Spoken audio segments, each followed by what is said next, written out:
Всем привет! И сегодня я расскажу о том, как я искала работу в США, а также дам несколько советов, которые, возможно, помогут вам в будущем поиске.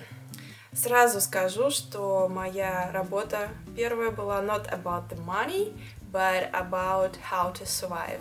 Когда мы переехали уже в апартаменты, через неделю я начала поиски работы, потому что мне требовалось какое-то время, чтобы составить резюме. Тем более было уже понятно, где мы будем жить и примерно в какой области искать работу, чтобы было удобно добираться туда, так как на тот момент машины у нас не было и позволить ее мы себе не могли, потому что денег у нас было просто минимум впритык. Чтобы вы понимали, какие у меня предпочтения были по поводу поиска работы, скажу, что искала я буквально любую работу, на которой мое знание английского, а точнее незнание его, не помешало бы мне исполнять свои обязанности.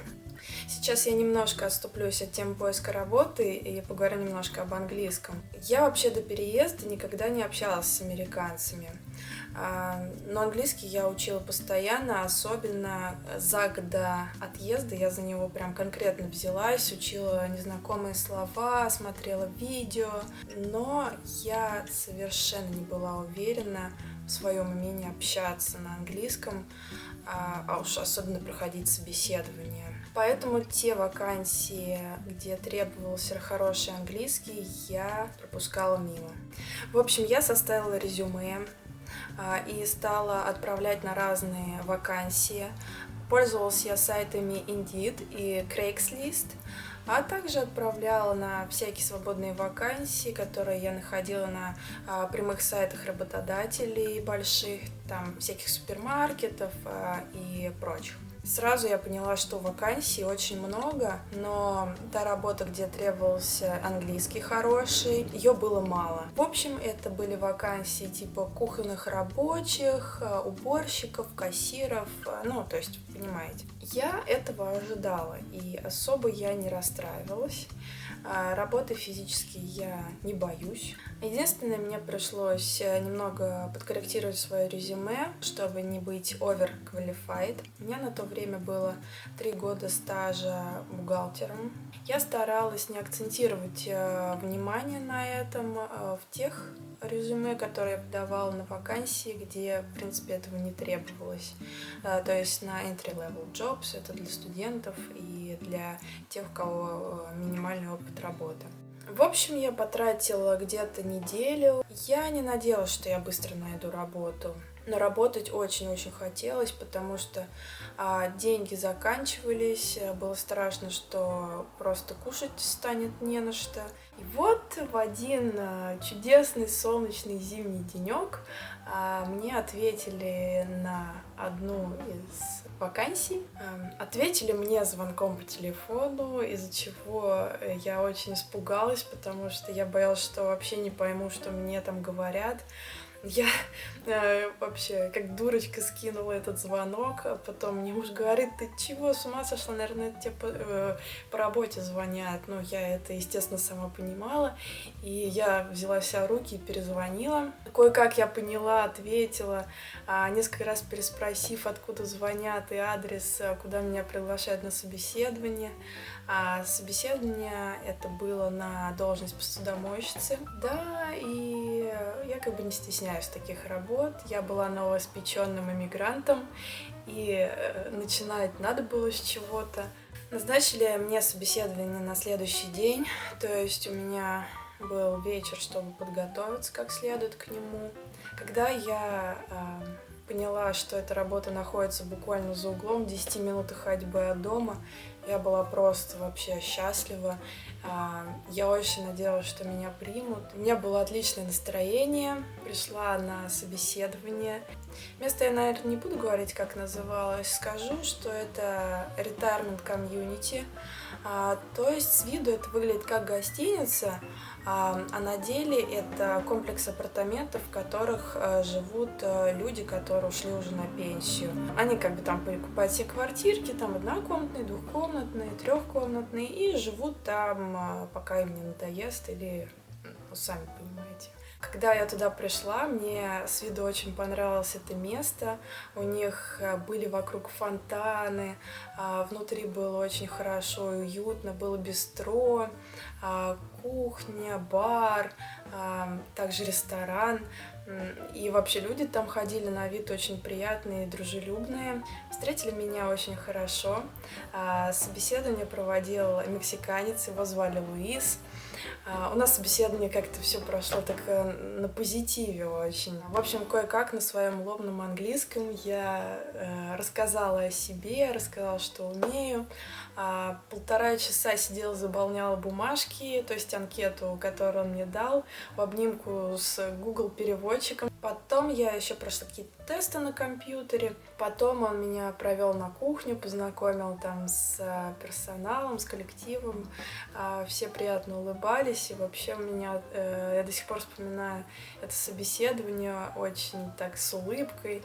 И только позитивные эмоции у меня остались. В общем, в итоге Луис сказал, что у них там есть 2 вакансии. Это посудомойщик и работник бистро. Бистро было такое маленькое, уютненькое, там требовался один единственный человек. Сказал, что не хочет, чтобы я была посудомойщиком, хочет, чтобы я попробовала поработать в бистро. Он сказал, что там приятная женщина работает, она меня научит и все такое. И я сказала, давай, я не против. И на этом интервью закончилось. Луис сказал, что ему надо несколько, по-моему, 3 дня, чтобы сделать бэкграунд-чек. То есть они там проверяют судимость, не принимала ли я наркотики и вот прочее, вот это все. Но все-таки мы находимся в Вашингтоне, здесь это все легализовано.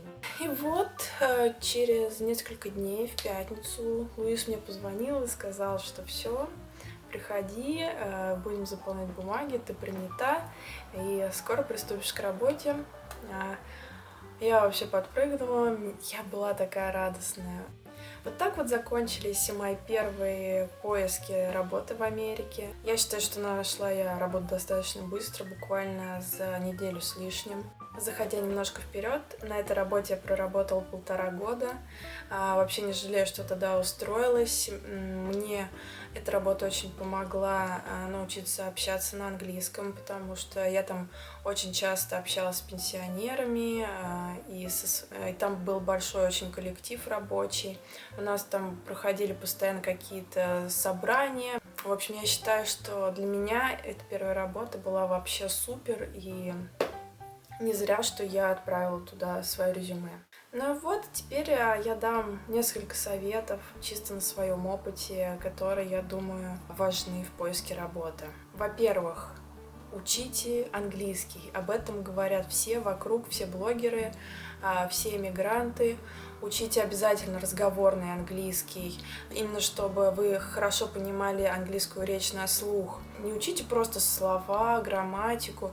Именно возьмите и попытайтесь, допустим, составить какой-то диалог, попробуйте поговорить со своими родственниками на английском. Это очень важно, особенно для тех, кто ищет работу такую квалифицированную, потому что, насколько я знаю, в Америке многие интервью, допустим, на вакансии программистов проходят по скайпу, проходят по телефону иногда, то есть 1,5 часа вы можете проговорить с работодателем на английском по телефону.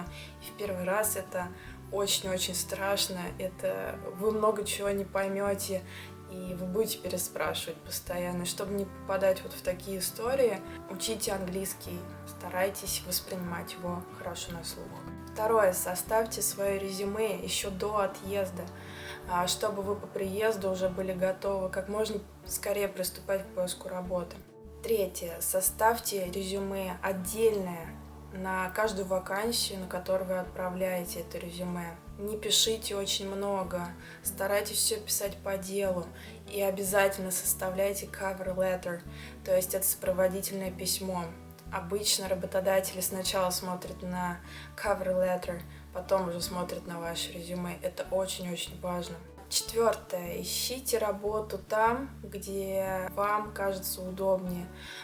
То есть, чтобы вам туда было удобнее добираться. Допустим, на примере Сиэтла у нас здесь ужасные пробки.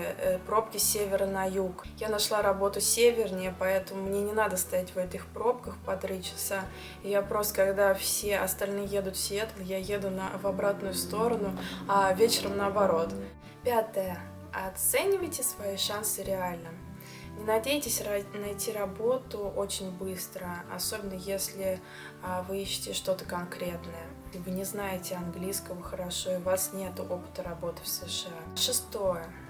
Если вы английский не очень хорошо знаете, попробуйте найти вакансию, где требуется 2 языка, допустим, русский и английский. Я реально видела такие вакансии, допустим, в гостиницах.